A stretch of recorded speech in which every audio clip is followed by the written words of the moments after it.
Hello friends, आज हम पढ़ने वाले हैं लाइफ प्रोसेस का जब हम पार्ट नंबर फर्स्ट है वो पढ़ेंगे, जो कि डाइजेशन है। My name is Vanshika and I will teach you the life process with my notes. If you understand then subscribe my channel and like this video. ठीक है, हम स्टार्ट करते हैं लाइफ प्रोसेस। तो हम बोलते हैं कि लाइफ प्रोसेस होता क्या है?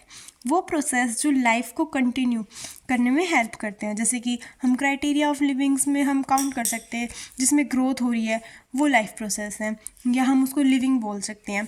बट ग्रोथ कैसी? इंट्रिंसिक ग्रोथ होनी चाहिए, मतलब कि जो बॉडी के इनसाइड जो ग्रोथ है उसको हम लिविंग क्राइटेरिया में इंक्लूड कर सकते हैं। बट जो बाहर है, जैसे कि एग्जांपल है सॉइल की लेयर है, सॉइल की लेयर पे अब आंधी चलेगी तो सॉइल की लेयर उस पर जमा हो जाएगी, उसकी ग्रोथ हो रही है, मतलब वो बढ़ रही है, तो हम उसको, वो नॉन लिविंग है, हमें कैसे पता चला? वो तो लाइफ प्रोसेस नहीं है। बट जो सेल के अंदर हो रहा है वो ग्रोथ, इंट्रिंसिक ग्रोथ, वो हमारी लाइफ लिविंग क्राइटेरिया में इंक्लूड होएगी। ठीक है, जो यूनिसेलुलर ऑर्गेनिज्म है जैसे कि amoeba, in unicellular organism growth and reproduction are same. जैसे कि अमीबा है, अमीबा में ग्रोथ और रिप्रोडक्शन दोनों ही सेम होती है। ठीक है, फिर बात करते हैं रिप्रोडक्शन की। अब कुछ लोग कहेंगे कि रिप्रोडक्शन भी क्राइटेरिया ऑफ लिविंग होता है, बट एक्सेप्शन है इसमें भी। स्ट्राइल फीमेल, म्यूल और वर्कर बी, ये सब रिप्रोडक्शन नहीं करते हैं। क्या ये लिविंग नहीं है? But still they are living. फिर बात करते हैं मेटाबॉलिज्म की। Sum total of all metabolic reaction occurring inside this cell. अब मेटाबॉलिज्म, जो हमारे बॉडी के अंदर जो मेटाबॉलिक रिएक्शंस होती है उनका बता रखा है। तो कैटाबॉलिज्म और एनाबॉलिज्म। कैटाबॉलिज्म यानी कि break down of complex food, यानी कि जो कॉम्प्लेक्स फूड है उसका सिंपलर फूड में या सिंपलर शुगर में टूट जाना ही हम कैटाबॉलिज्म बोला जाता है। एनाबॉलिज्म यानी कि मेकअप, यानी कि सिंपलर सब्सटेंस से कॉम्प्लेक्स में बदल जाना, उसे हम एनाबॉलिज्म कहेंगे।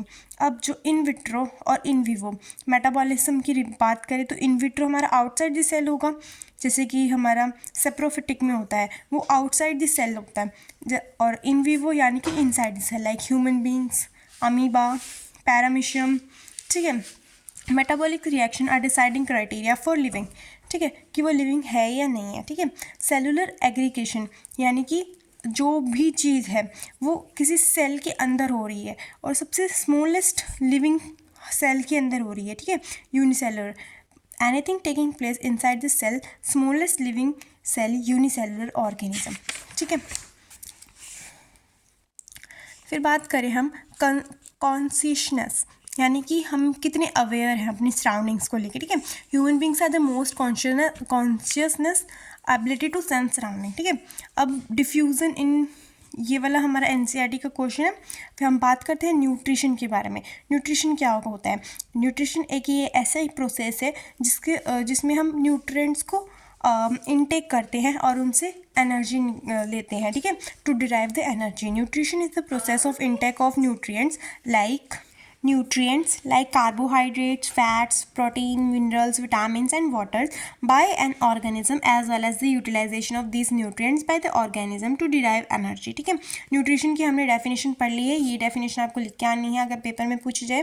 तो अब बात करते हैं मैक्रो न्यूट्रिशन और मिक्रो न्यूट्रिशन। मैक्रो यानी कि जो ज़्यादा क्वांटिटी में हमारे बॉडीज़ में लिए जाते हैं, जैसे कि कार्बोहाइड्रेट, फैट्स, और मिक्रो में हमारा आता है विटामिन। विटामिन सबसे कम क्वांटिटी में हमारी बॉडी के अंदर इनटेक होते हैं। ठीक है, फिर हम बात करते हैं टाइप्स ऑफ न्यूट्रिशन। ये दो तरह का होता है, ऑटोट्रॉफिक और हेटरोट्रॉफिक। ऑटोट्रॉफिक हमारे दो तरीके का होगा, उसके सब पार्ट्स होते हैं, सब टाइप्स होते हैं, जैसे कि फोटो ऑटोट्रॉफिक और कीमो ऑटोट्रॉफिक। इनके बारे में हम आगे डिटेल में पढ़ेंगे। ठीक है, हेटरोट्रॉफिक में हमारे 4 पार्ट होते हैं, लेकिन एनसीईआरटी में ये 3 ही गिवन है, तो हम चौथा वाला भी पढ़ेंगे। ठीक है, होलोजोइक, सैप्रोफिटिक, पैरासिटिक और सिम्बायोटिक। ठीक है, अब ऑटोट्रॉफ्स की बात कर कंफ्यूज नहीं होना है, ऑटोट्रॉफिक और ऑटोट्रॉफ।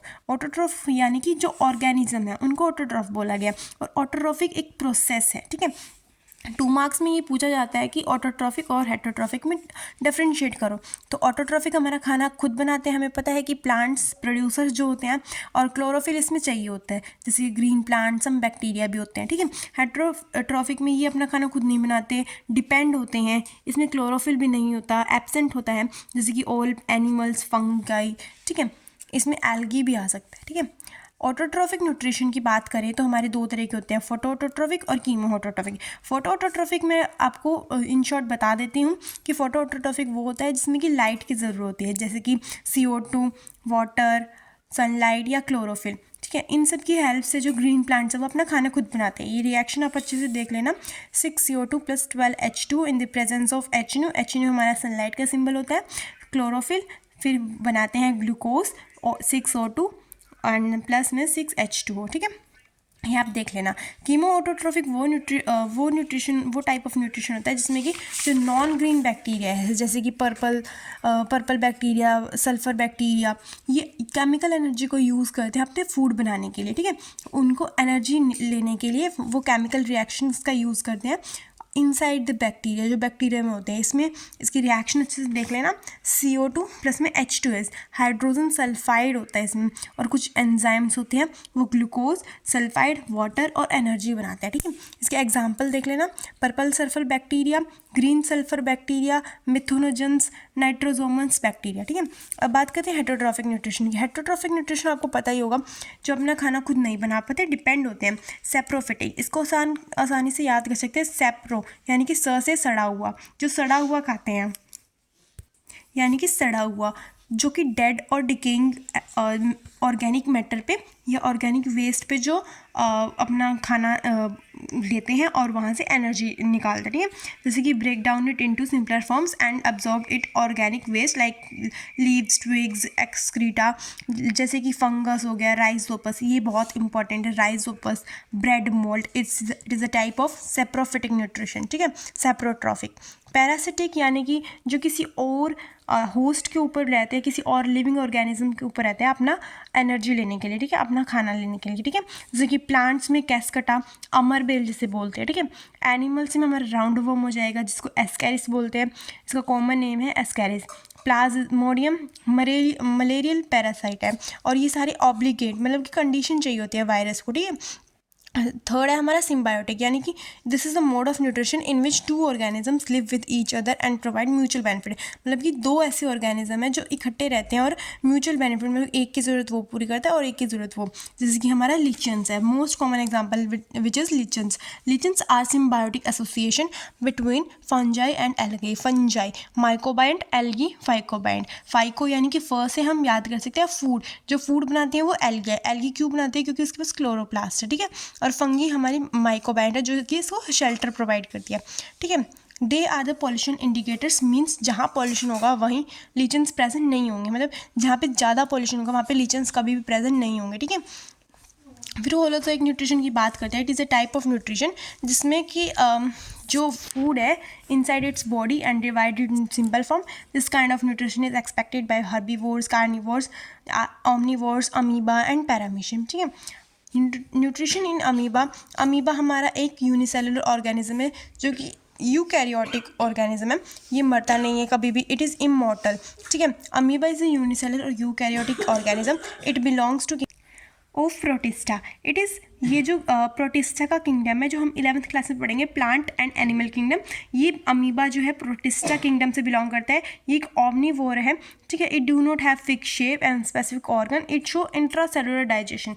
ये इंट्रासेलुलर यानी कि विद इन, इसके पास स्पेशल करेक्टरिस्टिक फीचर्स हैं जैसे कि pseudopodia, pseudo means false, podia means feed, जिनकी हेल्प से ये अपना खाना।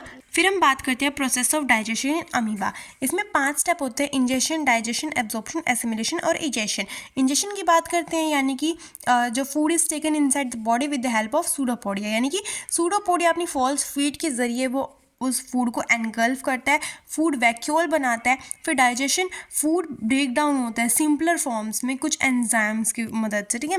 एब्जॉर्प्शन यानी कि वो डाइजेस्टेड फूड उसमें एब्जॉर्ब हो जाता है। एसिमिलेशन यानी कि उसकी ग्रोथ या साइज में उसकी हेल्प करता है, ठीक है, उसको बढ़ाता है। Egestion, removal of undigested food. Egestion और एक्सक्रीशन, एक्सक्रीशन वो होता है नाइट्रोजनस वेस्ट का रिमूव आउट होना, इजेशन यानी कि सॉलिड अनडाइजेस्टेड वेस्ट का रिमूव आउट होना। ये आप देख सकते हैं, ये आता है पेपर्स में तो आप इसको ऐसे बना के आना, ये आपके 3 नंबर में के लिए सफिशिएंट है, ठीक है। न्यूट्रिशन पैरामीशियम, पैरामीशियम के बारे में पढ़ते हैं। इसके पास एक डिफाइंड शेप होती है, डेफिनाइट सेल माउथ होता है और साइटोसोम्स भी बोलते हैं सेल माउथ को। Undigested food is egested from the cytopyge, cytopyge होता है एनल स्पोर्ट जहाँ से कि वेस्ट जो है रिमूव आउट होता है। इसका किंगडम भी है प्रोटिस्टाई, सेम। इसमें 2 न्यूक्लियस होते हैं। इसका आप देख सकते हैं ये हमारा रेडिकन कैनाल है जो कि एब्जॉर्प्शन में हेल्प करते हैं। ये कॉन्ट्रैक्टाइल वैक्यूल है जो कि फूड या वेस्ट वगैरह स्टोर करके रखते हैं। ये पेसिकल है, पेसिकल या फिर सीलिया जिसे बोलते हैं। ये हेयर लाइक स्ट्रक्चर आपको दिख रहे हैं, सीलिया है जो कि हेल्प करते हैं फूड को टुवर्ड्स द माउथ के पास लेके आते हैं, ठीक है। ये सब लिखा हुआ है, hair like structures food towards the mouth, ठीक है। फिर हम न्यूट्रिशन इन प्लांट्स के बारे में पढ़ते हैं। Plants are the producers and they occupy first trophic level in the food chain, ये हमें पता ही है। अब बात करें फोटोसिंथेसिस की, तो हमारी फोटोसिंथेसिस का ये वाली एक बार रिएक्शन आप देख सकते हैं। 6 CO2 + 12 H2 in the presence of HNO and chlorophyll form to give glucose, oxygen and hydrogen. ये एक प्रोसेस है जिससे कि ग्रीन प्लांट्स अपना खाना खुद बनाते हैं, ठीक है। इसके factor affecting rate of photosynthesis क्या है, रॉ मटेरियल या फिर surface area of the leaf, ये MCQs में पूछा जाता है, ठीक है। सोर्स ऑफ रॉ मटेरियल्स हमारे कहाँ से आते हैं, जो CO2 है वो हमें स्टोमेटा, लेंटिसेल्स और स्टेम। लेंटिसेल्स यानी कि जो बड़े बड़े पेड़ होते हैं उनकी बार्क में छेद हो जाते हैं, उनको हम लेंटिसेल्स बोलते हैं, ठीक है। सनलाइट हमारी सन से आती है, वाटर हमारा रूट से आता है और क्लोरोफिल क्लोरोप्लास्ट के अंदर होता है जो कि लाइट एनर्जी को एब्जॉर्ब करता है। फोटोसिंथेटिक पिगमेंट भी हमारे क्लोरोफिल को बोला जाता है, ठीक है। सनलाइट जो है ओनली 1% सनलाइट जो है वो यूज़ होती है खाना बनाने के लिए, जिसको हम पार भी बोलते हैं, फोटोसिंथेटिक एक्टिव रेडिएशंस। और जो अब हमारे नए सैम्पल पेपर हैं उसमें 10 to 14% जो है सनलाइट एब्जॉर्ब करता है प्लांट, ठीक है, अपना खाना बनाने के लिए। फिर बात करते हैं साइट ऑफ फोटोसिंथेसिस।